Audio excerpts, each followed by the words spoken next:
ଦୀପାବଳି ପାଇଁ ଏଠି ମୁଁ ରଙ୍ଗୋଲି ପକେଇଥିଲି। ମୁଁ ରଙ୍ଗୋଲି ଶେଷ କରିକି ତା ଦେହରେ ମୁଁ ଦୀପ ଲଗଉଛି। ଦୀପ ଲଗେଇ ସାରିଲା ପରେ ଆମେ ସମସ୍ତେ ମିଶିକି ବାଣ ଫୁଟେଇବୁ। ବାଣ ଫୁଟିବା କଥା ପାଟିରୁ ନ ଶୁଣିକି ଏପଟିକେ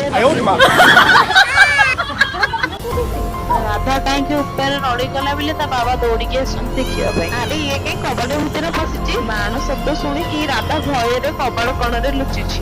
ତା ବାବା ତାକୁ ବୁଝଉଛନ୍ତି କିଛି ହବନି, ବାଣ ଶବ୍ଦ ଡର ନା।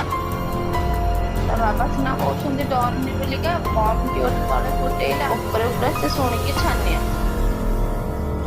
ରାଧା କହୁଛି ମୁଁ ତଳକୁ ଯିବିନି। ତା ବାବା ତାକୁ ବୁଝାବୁଝି କରିକି ତଳକୁ ନେଲାଣି।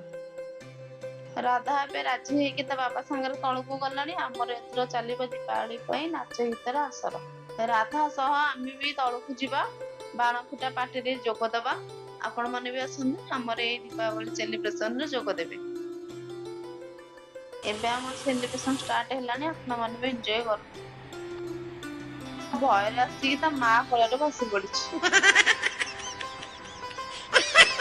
ଏଇଟା ଏଡେ ହଗୁରି, ବାଣ ଦେଖିକି ଛାନିଆ ହେଇଯାଉଛି। ଆପଣ ମାନେ ଦେଖୁଥିବେ ଆମର ଏଠି କେତେ ପ୍ରକାର ବାଣ ଫୁଟୁଛି।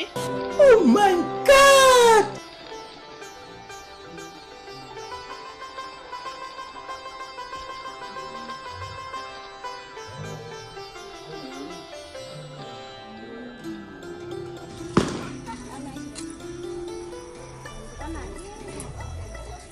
କାଳ ଭାଇ ଏଠି ଏବେ ଚନ୍ଦ୍ରକୁ ରକେଟ ପଠଉଛନ୍ତି। ଆମେ ଚାଲେ ସେ ରକେଟ ରେ ବସିକି ସମସ୍ତେ ଯିବା। ଫାଇନାଲି ସୀତା ଭାଇ ଏଠି ରାଧାକୁ ବାଣ ଧରେଇଥିଲେ, ସେ ଭୟରେ ଆସିନଥିଲା। ତାଙ୍କୁ ଅନେକ ଅନେକ ଧନ୍ୟବାଦ।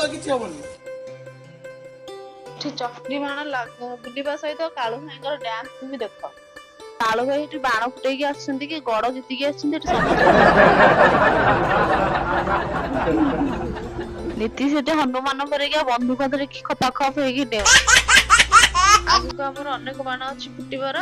ଆମେ ବି ଏନ୍ଜୟ କରୁଛୁ, ଆପଣ ମାନେ ବି ଦେଖନ୍ତୁ, ଏନ୍ଜୟ କରନ୍ତୁ।